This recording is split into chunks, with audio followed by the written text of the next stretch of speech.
Hello students, NCERT maths class 9th में आप सभी का स्वागत है। आज हम प्रश्नावली 2.3 का प्रश्न क्रमांक 1 करेंगे और ये प्रश्न बहुत ही सरल है। बस आपको ध्यान से देखना है। आप इसको बहुत अच्छे से समझ लेंगे तो फिर आपका अभ्यास बन जाएगा और इसे आसानी से कर पाएंगे।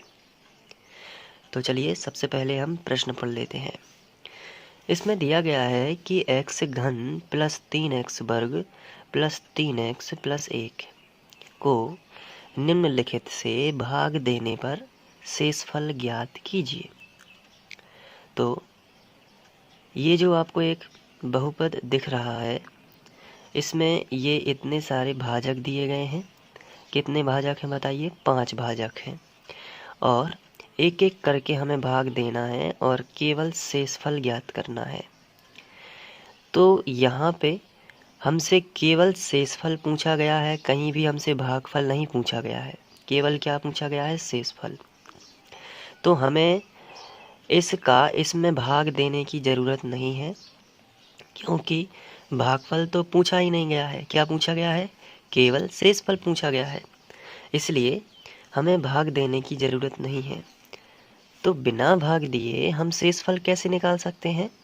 उसके लिए शेषफल प्रमेय विधि का इस्तेमाल करेंगे। अब जिन बच्चों ने ये पहली बार सुना है वो ध्यान से देखेंगे कि शेषफल प्रमेय विधि आखिर होती क्या है। मैं यहाँ पे सिस्टमेटिक करूँगा उसके लिए। तो शेषफल प्रमेय विधि का एक थंब रूल याद रखिए कि भाजक के बराबर हमें 0 लेना पड़ता है।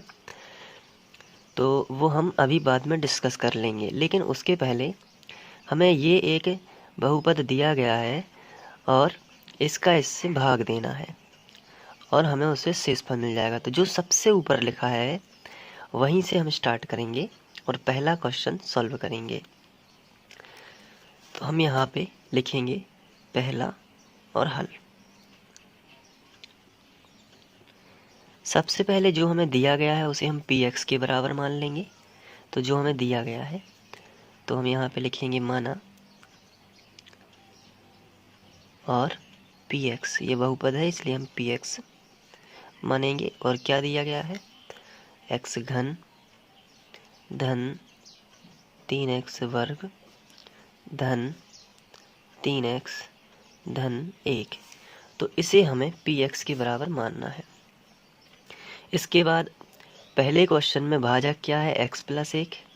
तो अभी हम लोग पहला ही हल कर रहे हैं, इसलिए हमारा जो भाजक होगा, क्योंकि भाग देने पर लिखा है तो ये सभी भाजक दिए गए हैं, ध्यान रखना है।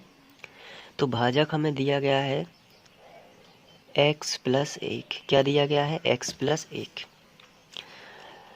तो अब इसमें हमें केवल 2 चीज़ें अभी तक हमने समझी हैं। पहला, हमें इसको px के बराबर लेना है और पहला सॉल्व करेंगे तो भाजक हमारा ये होगा, जब दूसरा सॉल्व करेंगे तो भाजक ये होगा। इस तरीके से ये 5 भाजक हमें दिए गए हैं। तो सबसे पहले हमने px लिया और भाजक लिया, लेकिन हमें ज्ञात क्या करना है? तो क्वेश्चन में आप देखिए शेषफल ज्ञात कीजिए लिखा है ना। क्या ज्ञात करना है? शेषफल। तो हम शेषफल ज्ञात करने के लिए शेषफल प्रमेय विधि का उपयोग करेंगे, इसलिए हम यहाँ पे हेडिंग डाल देंगे शेषफल प्रमेय विधि से। शेषफल प्रमेय विधि से। अब इसका क्या रूल होता है शेषफल प्रमेय विधि का? हमेशा याद रखिए, शेषफल प्रमेय विधि में आपको भाजक के बराबर 0 करना है। आपका भाजक क्या है? x प्लस 1, यही है ना भाजक। तो इसी के बराबर आपको क्या कर लेना है? 0। तो x प्लस 1 बराबर आपका हो जाएगा 0। तो x प्लस 1 बराबर 0 होगा तो ये प्लस का 1 इस तरफ आ जाएगा, तो किसका हो जाएगा? -1 हो जाएगा ना। तो अब x का मान आपको मिला है -1 और यही मान आपको px में रखना है। तो आपको क्या लिखना है? x बराबर -1 बहुपद px में रखने पर, बहुपद px में, या फिर आप डायरेक्ट भी लिख सकते हैं कि px में रखने पर, px में रखने पर। तो शेषफल प्रमेय विधि में हर प्रश्न में आपको यही करना है जब इसका सॉल्यूशन करोगे आप शेषफल प्रमेय विधि में। बाकी ये px तो आपका वही रहेगा, सिर्फ भाजक बदलता रहेगा। और शेषफल प्रमेय विधि का एक थंब रूल याद रखिए कि भाजक के बराबर आपको 0 करना है, तो ये प्लस का 1 जो है इस तरफ आ जाएगा तो माइनस का 1 हो जाएगा बस। और px आपका वही होगा इस क्वेश्चन में।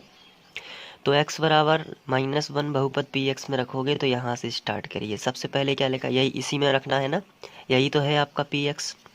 तो p लिखा है तो आप p लिखोगे और x की जगह पर आपको -1 रख देना है, तो यहाँ पे आप रखोगे -1। फिर बराबर का चिन्ह लगा है तो बराबर का चिन्ह, ऊपर से ही आपको कंपैरिजन करते जाना है। इसके बाद आप देखिए यहाँ पे x घन लिखा है, लेकिन x की जगह पर हमें कितना मान रखना है, -1।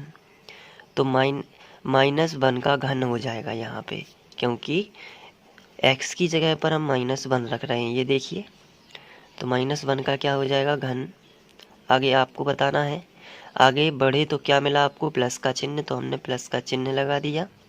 फिर आगे कितना लिखा है, 3, तो हमने 3 लिख दिया।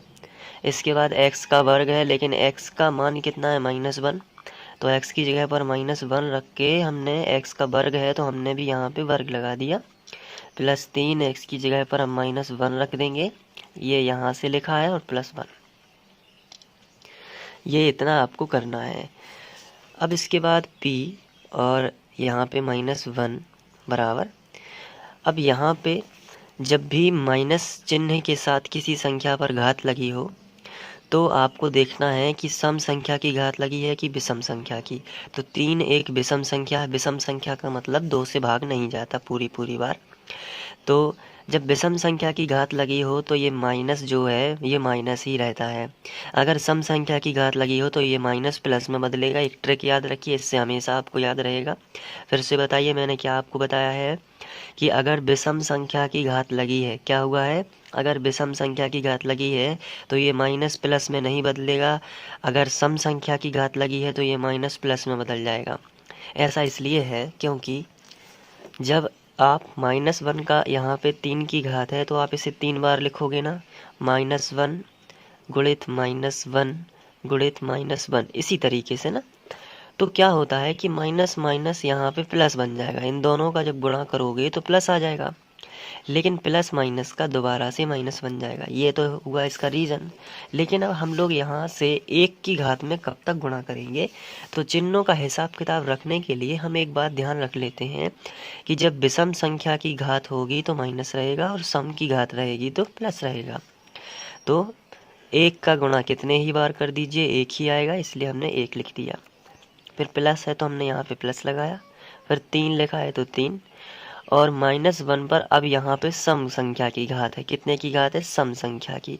तो सम की है तो +1 आएगा, लेकिन यहाँ पे ब्रैकेट है 3 के पहले, 3 के यहाँ पे बाद में, तो गुणा 1 आ जाएगा। अब यहाँ पे -1 पे किसी भी संख्या की घात नहीं है तो ये 3 से डायरेक्ट गुणा करेगा, लेकिन अंदर माइनस है तो पहले चिन्हों का करेंगे। प्लस माइनस का क्या होगा, माइनस, और 3 एकम 3 हो जाएगा, और प्लस कितना होगा, 1। तो p -1 बराबर -1 ये है, यहाँ पे गुणा कर लेते हैं सबसे पहले, 3 एकम 3, तो 3 हो गया, फिर -3 और +1। अब यदि ध्यान से देखा जाए तो -1 और +1 कैंसिल हो जाएंगे, और +3 और -3 भी कैंसिल हो जाएंगे। तो क्या मिलेगा आपको, p -1 बराबर 0। तो यही है शेषफल। जो आखिरी में आंसर आता है वही आपका शेषफल हो जाएगा। अतः शेषफल 0 होगा। तो आप लिख सकते हो कि अतः शेषफल कितना होगा, 0 होगा। तो देखा आपने किस तरीके से शेषफल प्रमेय विधि बड़ी ही आसान है। शेषफल प्रमेय विधि में एक रूल याद रखना है कि जो भी आपका भाजक है, भाजक के बराबर आपको 0 लेना है। पहली बात तो ये है, भाजक के बराबर 0 लेने के बाद उस संख्या का अपक्षांतर कर देंगे तो वो माइनस में पहुंच जाएगी। जैसे ही ये माइनस में पहुंचेगी तो जो भी x के सामने मान आएगा वो उस बहुपद में, जैसे कि px में रखना है, जहाँ जहाँ x है वहाँ वहाँ वो मान रख देना है।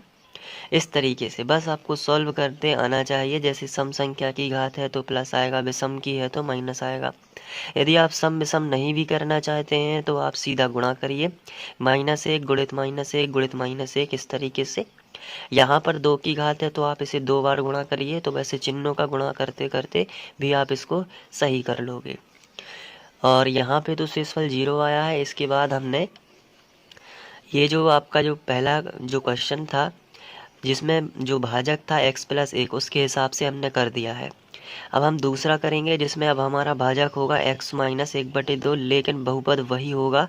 px हमारा x³ + 3x² + 3x + 1, बहुपद तो वही होगा, लेकिन इस बार अब भाजक चेंज हो जाएगा। तो चलिए मिलते हैं अगले क्वेश्चन में और इसे हम सॉल्व करेंगे। Thank you.